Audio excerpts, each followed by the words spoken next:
Bismillahirrahmanirrahim. Assalamualaikum warahmatullahi wabarakatuh. Alhamdulillahi rabbil alamin. Wabihi nasta'inu ala umuri dunya waddin.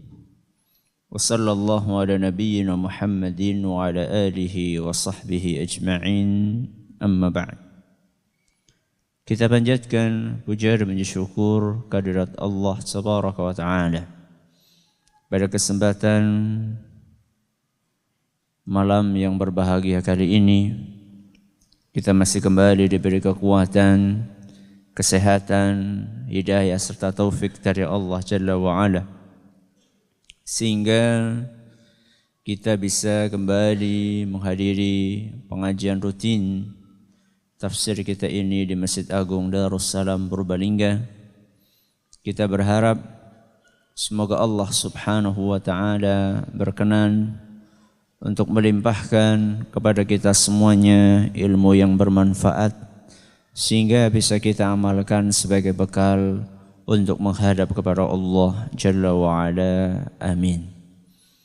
Salawat dan salam semoga senantiasa tercurahkan kepada junjungan kita Nabi besar Muhammad sallallahu alaihi wasallam, kepada keluarganya, sahabatnya, dan umatnya yang setia mengikuti tuntunannya hingga akhir nanti. Seperti biasanya, sebelum kita memasuki kajian tafsir kita pada hari ini, kita akan membaca surat yang akan kita pelajari, yaitu surat Al-Fajr. Mudah-mudahan Allah Subhanahu wa Ta'ala memberkahi majlis kita. A'udzu billahi minasy syaithanir rajim.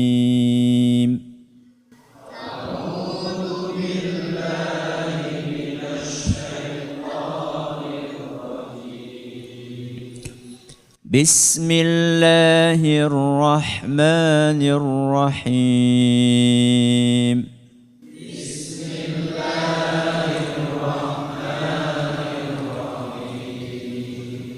Wal fajr wa layalin nashr wash shaf'i wal watr والليل إذا يسر هل في ذلك قسم لذي حجر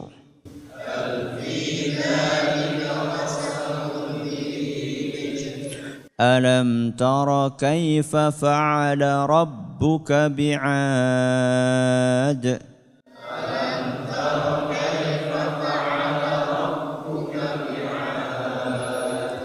إرم ذات العماد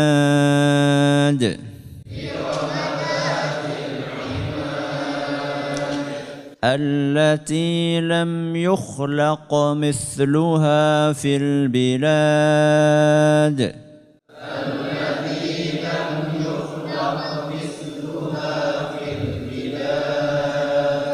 وثمود الذين جابوا الصخر بالواد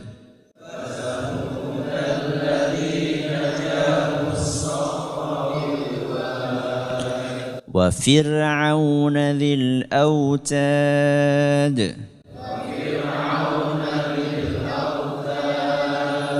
الذين طغوا في البلاد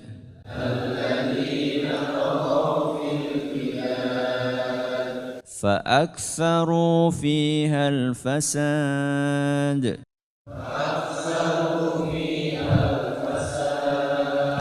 فصب عليهم ربك سوط عذاب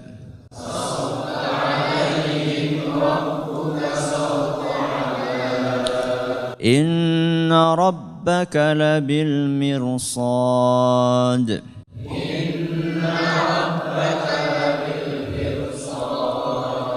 فأما الإنسان إذا ما ابتلاه ربه فأكرمه ونعمه فيقول ربي أكرمن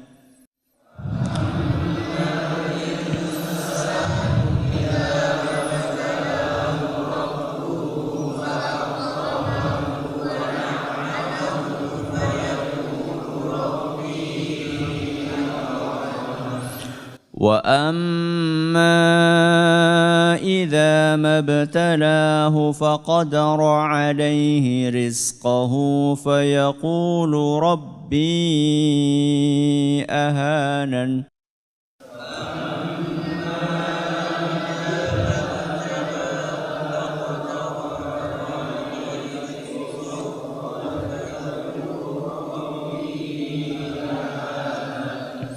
كلا بل لا تكرمون اليتيم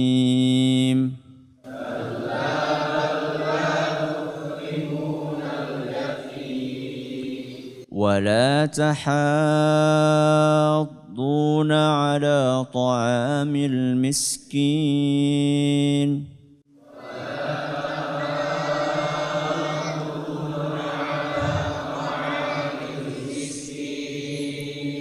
وتأكلون التراث أكلا لما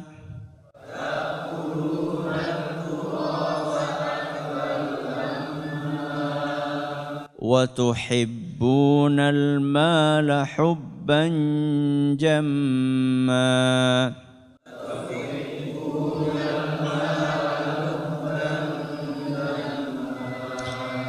كلا إذا دكت الأرض دكا دكا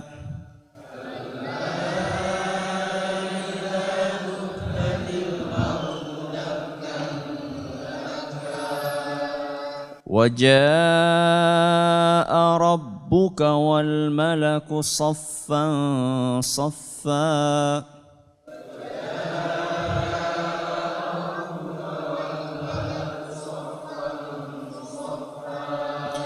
وجيء يومئذ بجهنم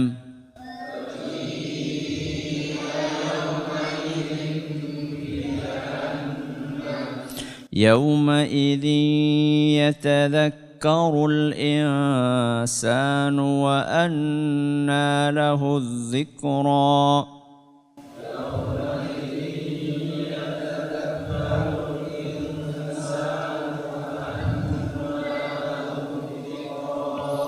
يقول يا ليتني قدمت لحياتي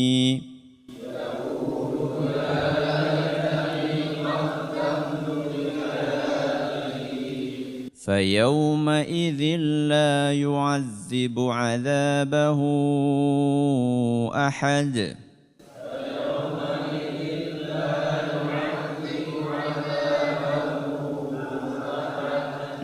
ولا يوثق وثاقه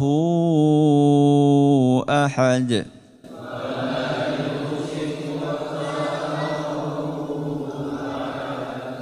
يا أيتها النفس المطمئنة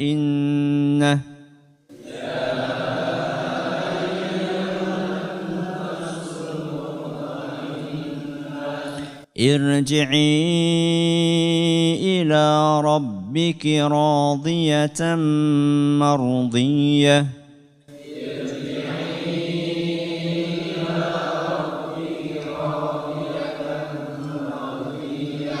فادخلي في عبادي وادخلي جنتي.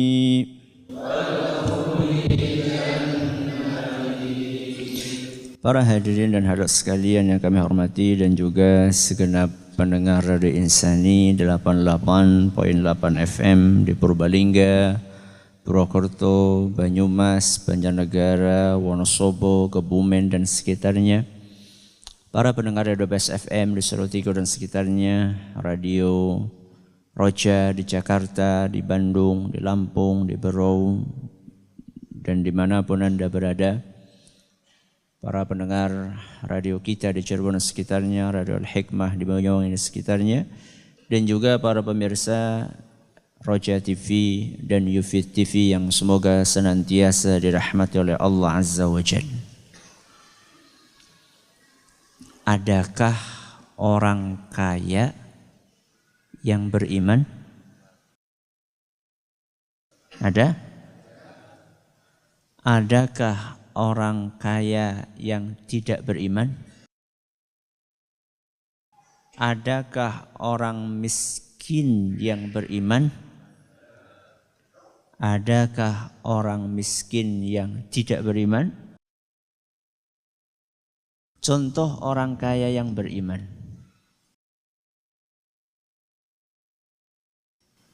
Katanya ada tadi. Siapa contohnya? Orang kaya beriman. Nabi Sulaiman. Siapa? Nabi Sulaiman. Saking kayanya sampai pasukannya bukan hanya manusia. Siapa? Jin. Ada lagi? Hewan. Ada lagi? Angin. Ya. Di dalam Al-Quran surat An-Naml ayat 17. Surat An-Naml ayat 17. Allah Subhanahu wa taala menceritakan pasukannya Nabi Sulaiman.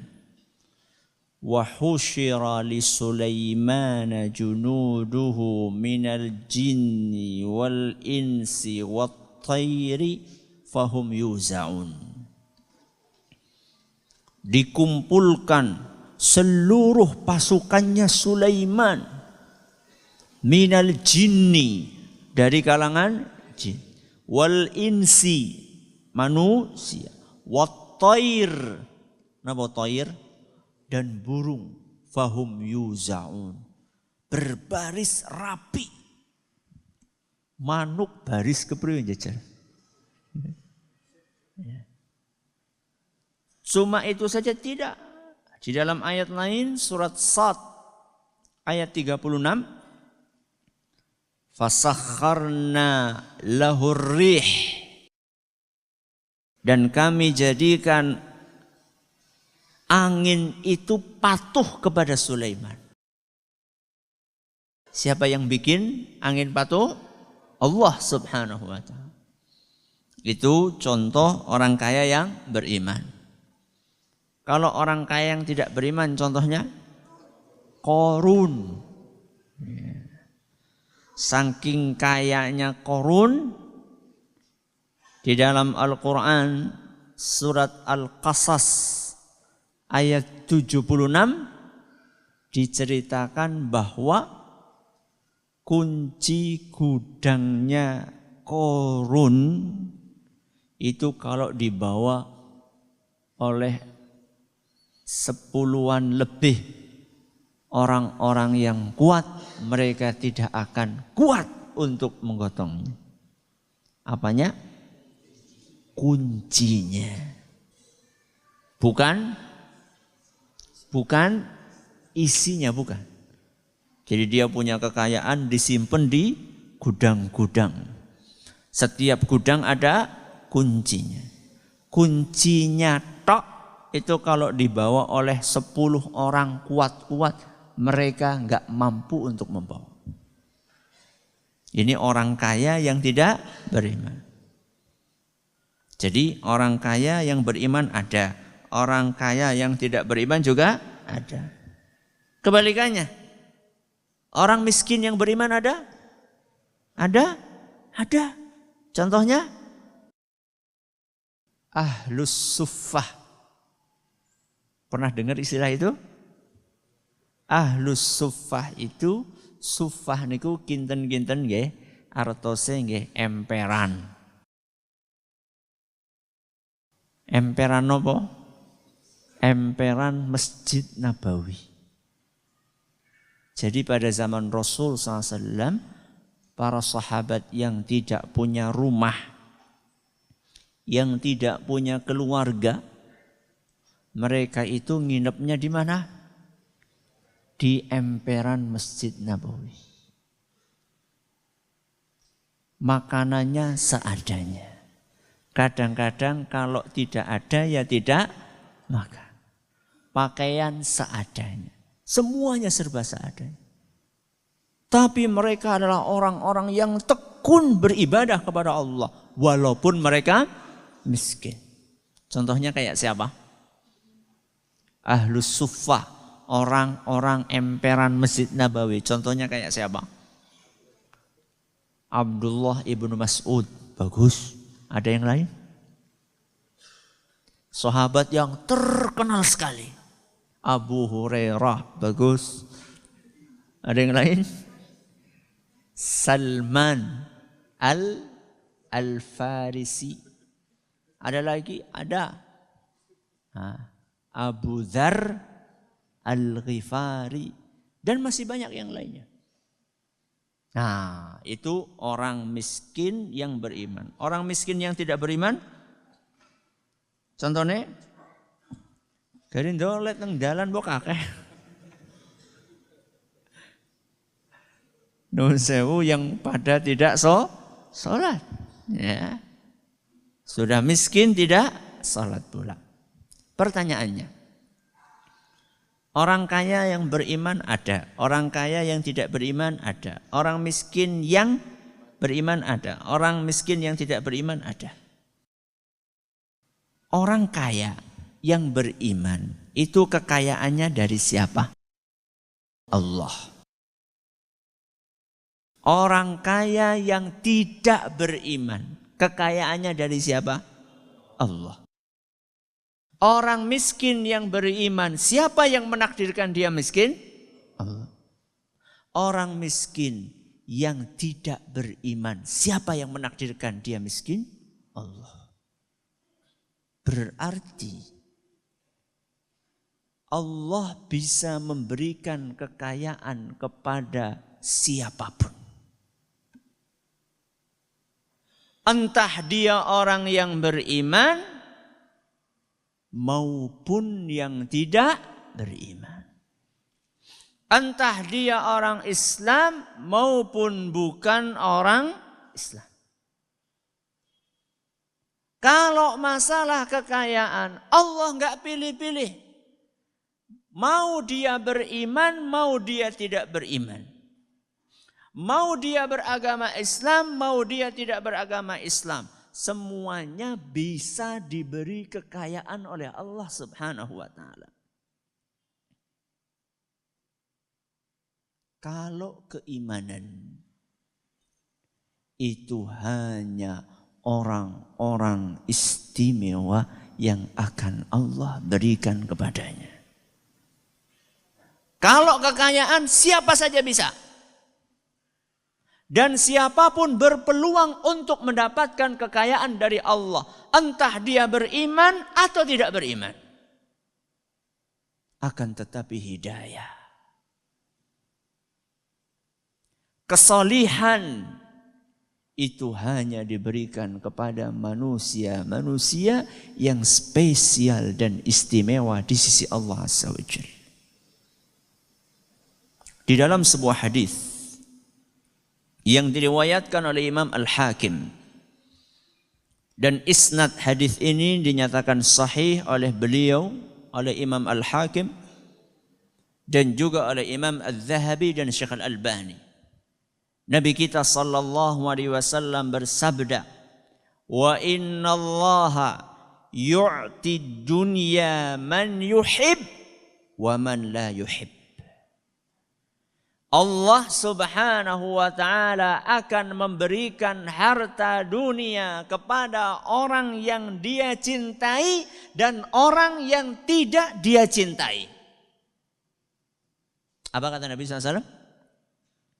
Allah akan memberikan harta dunia kepada siapa? orang yang dia cintai dan orang yang tidak dia cintai. Sinten orang yang dicintai Allah? Orang yang beriman. Orang yang tidak dicintai sama Allah, orang yang tidak beriman. Siapapun bisa dikasih kekayaan oleh Allah. Tidak melihat apakah dia beriman atau tidak beriman. Tidak melihat agamanya apakah dia Islam atau non-Muslim. Terus apa karunia yang akan Allah berikan kepada manusia-manusia yang istimewa? Nabi SAW melanjutkan, wala yu'til imana illa man yuhib. Tapi keimanan, hidayah, ketekunan untuk beribadah dan beramal saleh hanya Allah berikan kepada manusia yang dia cintai. Apa yang Allah berikan kepada orang yang dia cintai? Keimanan, hidayah, ketekunan di dalam beribadah dan beramal saleh. Itulah yang Allah berikan kepada manusia yang istimewa. Jadi kalau pengen tahu seseorang ini istimewa di sisi Allah atau tidak, dilihat apanya? Dilihat apanya? Duitnya? Bukan. Jabatannya? Bukan. Mobilnya? Bukan. Rumahnya? Bukan. Dilihat bagaimana ibadahnya kepada Allah Subhanahu wa ta'ala. Kalau kita melihat ada orang tekun beribadah, saleh lahir dan batinnya, luar dan dalamnya, maka kita bisa memperkirakan orang ini adalah orang yang dicintai oleh Allah. Walaupun mungkin dia adalah orang miskin.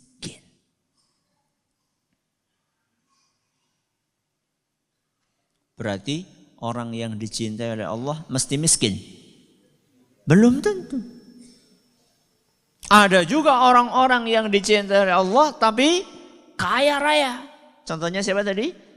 Nabi Sulaiman. Kalau dari sahabat contohnya siapa? Abu Bakar. Terus Uthman. Terus Abdurrahman bin Auf. Ya. Ini para sodagar-sodagar kaya raya yang beriman, yang dicintai oleh Allah Subhanahu wa ta'ala.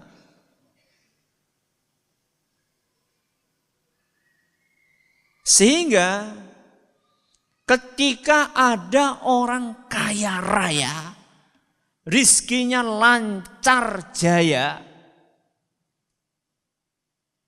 maka itu bukan pertanda bahwa orang tersebut pasti dicintai oleh Allah.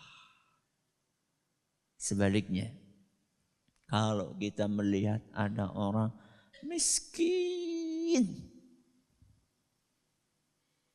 rumahnya reot, kalau ada angin goyang-goyang, gak usah nunggu gempa, ada angin dikit aja sudah goyang-goyang. Ini belum tentu tanda bahwa orang tersebut adalah orang yang dihinakan oleh Allah. Belum tentu. Lihat bagaimana keimanan dia kepada Allah Subhanahu wa ta'ala. Makanya jangan bangga dulu kalau jadi orang kaya. Dan jangan sedih dulu dan pesimis dulu kalau jadi orang miskin.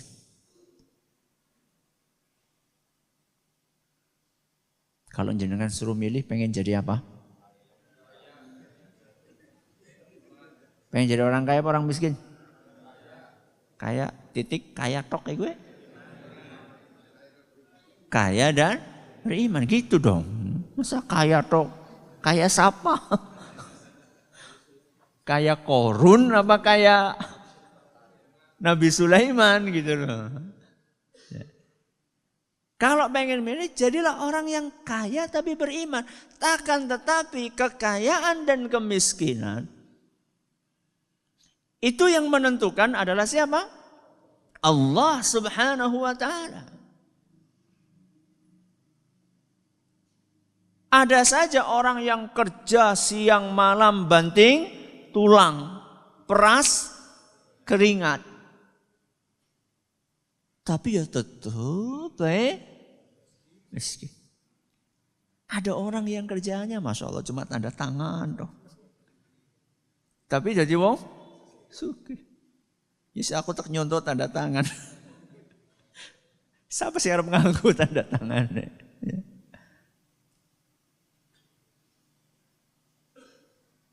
Entah kekayaan, entah kemiskinan, itu semua adalah ujian dari Allah Subhanahu wa ta'ala. Makanya di dalam Al-Quran, surat Al-Anbiya ayat 35, surat apa? Al-Anbiya ayat 35, Allah Subhanahu wa ta'ala berfirman, وَنَبْلُوكُمْ بِالشَّرِّ وَالْخَيْرِ فِتْنَةً وَنَبْلُوكُمْ بِالشَّرِّ وَالْخَيْرِ فِتْنَةً. Kami akan uji kalian bisyarri, dengan sesuatu yang tidak enak, wal khairi, dan sesuatu yang enak. Sesuatu yang tidak enak apa? Kemiskinan, apalagi sakit, terus musibah, terus sedih. Kalau yang enak-enak apa? Rezeki nomplok, bis nomplok lancar maningnya. Ya nomplok terus gitu. Apalagi yang enak-enak? Kesehatan. Terus bahagia, senang, ya. Allah Subhanahu wa ta'ala akan uji hambanya bisa dengan sesuatu yang enak dan bisa dengan sesuatu yang tidak enak. Kira-kira aku ujiannya sing ngendi ya? Sing enak apa sing orang enak? Kalau lagi-lagi ya, kalau kita disuruh milih, kira-kira pengen ujian sing apa? Enak ya, tapi belum tentu lulus. Coba sekarang saya tanya, jenengan itu khusyuk ndongane, gue pas lara apa pas sehat? Ayo. Pas kapan? Pas sakit atau pas sehat? Sakit. Berarti memang ben khusyuk apa ndadakan lara dhisik? Ya. Kita tidak tahu mana yang terbaik buat kita. Dan tolong jangan difahami dari sini bahwa wah ya wis kayak gitu kita pasrah saja, nggak usah kerja. Bukan. Anda bekerja silakan. Bahkan agama kita memerintahkan kita untuk bekerja. Akan tetapi masalah rezeki, masalah hasil, apakah kemudian hasilnya sesuai dengan yang diharapkan atau tidak sesuai yang diharapkan? Sesuai yang diharapkan itu maksudnya dagangannya laris. Tidak sesuai yang diharapkan dagangannya ora laris. Masalah dagangan kita laris atau tidak laris, itu yang menentukan adalah Allah. Kalau laris ya alhamdulillah. Orang laris? Ya. Alhamdulillah ala kulli hal. Apa? Alhamdulillah ala kulli hal. Apa artinya ala kulli hal? Ya dalam segala kondisi kita memuji Allah Subhanahu wa ta'ala. Dan jangan dipikir kalau misalnya kita sudah beriman, terus kemudian ujian itu akan lepas dari kita. Oh tidak. Ya. Justru Rasulullah Sallallahu Alaihi Wasallam pernah ditanya dalam sebuah hadis yang diriwayatkan oleh Imam Tirmidzi, dan beliau menyatakan hadis ini sahih dan juga dinyatakan sahih oleh Syekh Al-Albani. Kata Rasulullah SAW pernah ditanya, ya Rasulullah, ayyun nasi asyaddu bala'an. Wahai Rasul, siapakah manusia yang ujiannya paling berat? Apa pertanyaannya? Siapakah manusia yang ujiannya paling berat? Apakah Anda pikir wong kafir gitu? Tidak. Beliau menjawab al-anbiya. Manusia yang ujiannya paling berat adalah para nabi.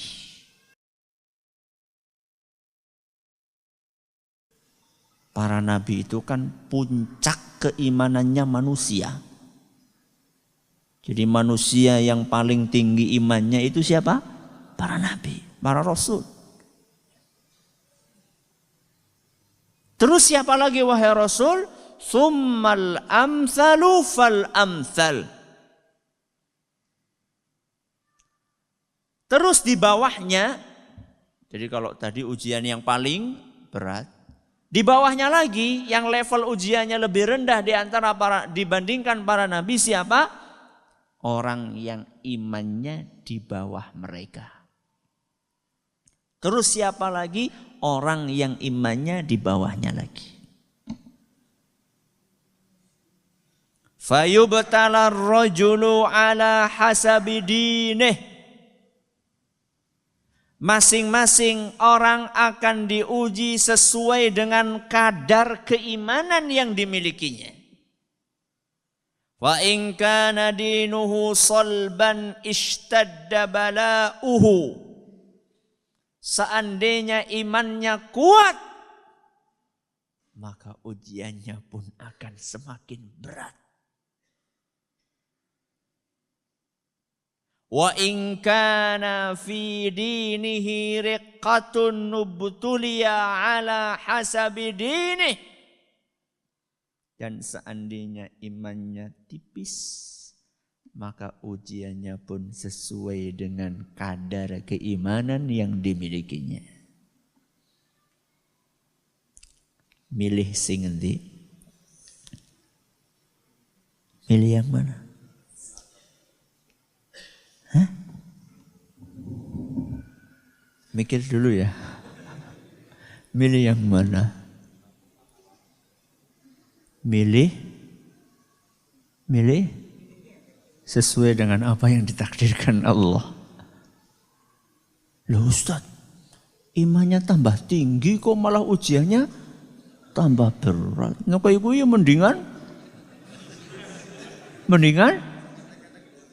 imannya sing biasa-biasa baik gue. Dan ini memberikan pelajaran kepada kita bahwa jenengan itu kalau sudah tambah rajin ngaji,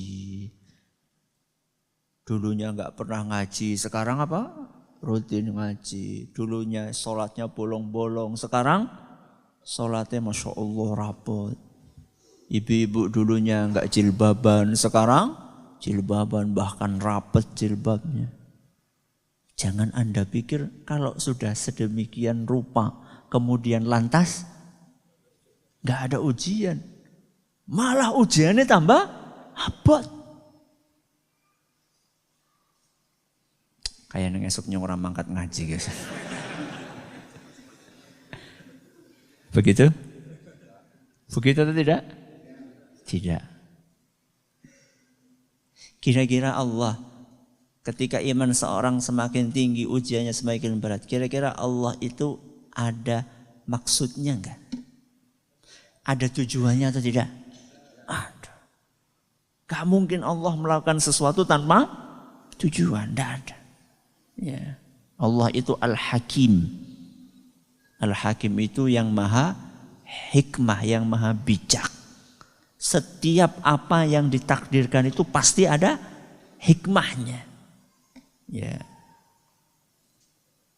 Maka ketika Allah Subhanahu wa taala memberikan ujian kepada hambanya, semakin tinggi imannya, ujiannya akan semakin berat. Itu pasti ada hikmah di balik itu. Apa Ustaz hikmahnya? Supaya kita juga apa? Siap-siap untuk menghadapi ujian itu dengan hati yang lapang. Kita perlu paham apa hikmahnya. Karena khawatirnya kalau kita tidak paham hikmahnya, nanti kita bisa mundur teratur. Ya. Biar perasaan yang pas orang sholat rezekinya lancar ya. Siki sholat malah rezekinya seret. Dan ini terucap. Ya.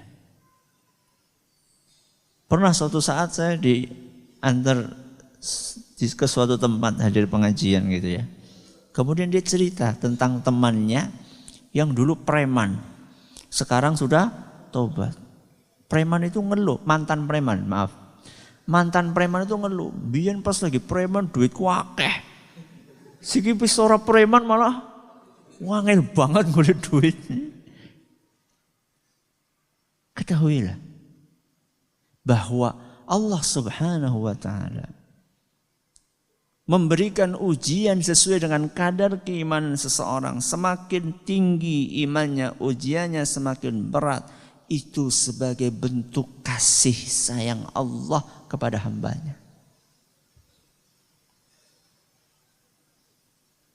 Sebagai bentuk apa? Kasih sayang. Nun sewu, jenengan mudeng. Ujian berat kok tanda sayang. Kira-kira logis enggak? Semakin berat ujian itu tandanya semakin sayang. Di mana sayangnya? Kita lanjutkan sabda Nabi SAW tadi yang sudah kita bacakan awalnya. Fama yabrahul bala'u bil abdi. Allah akan terus menguji hambanya. Hatta yatrukahu yamshi 'alal ardi ma 'alaihi khati'ah.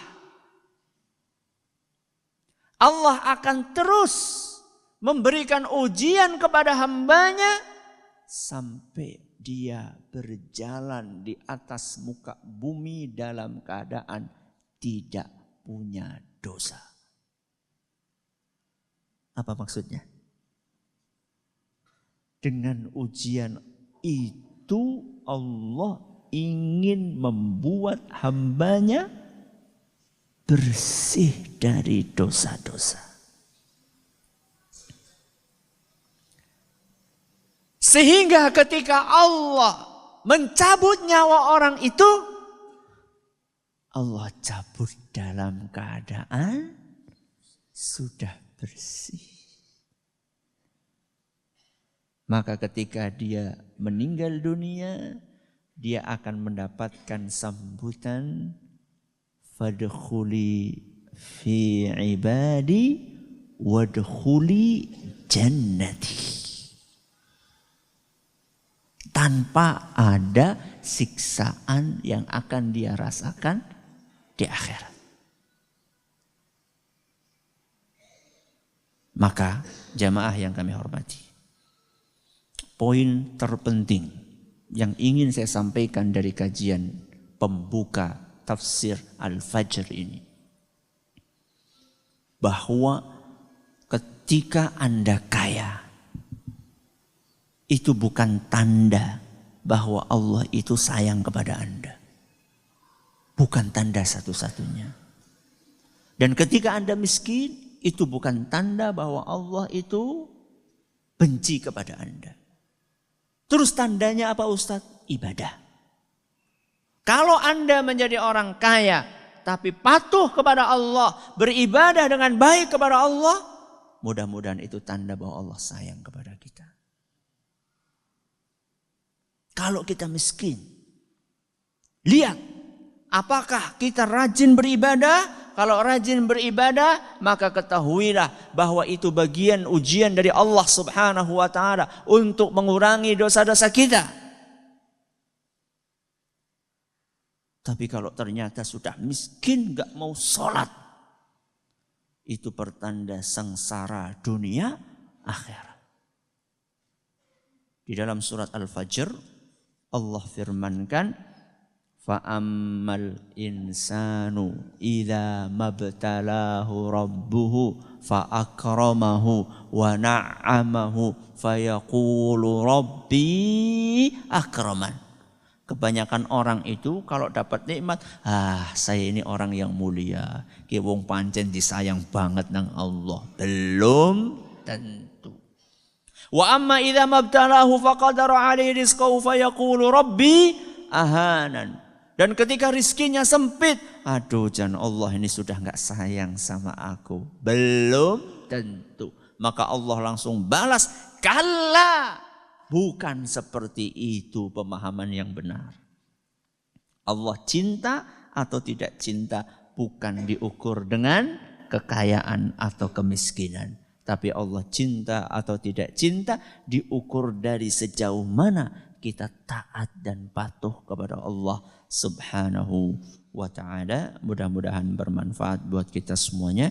Terima kasih atas perhatiannya. Mohon atas segala kurangnya. Kita tutup dengan membaca Subhanakallahumma wa bihamdika asyhadu an la ilaha illa anta astaghfiruka wa atubu ilaik. Assalamualaikum warahmatullahi wabarakatuh. Jangan lupa untuk subscribe dan share bila kajian ini dirasa bermanfaat.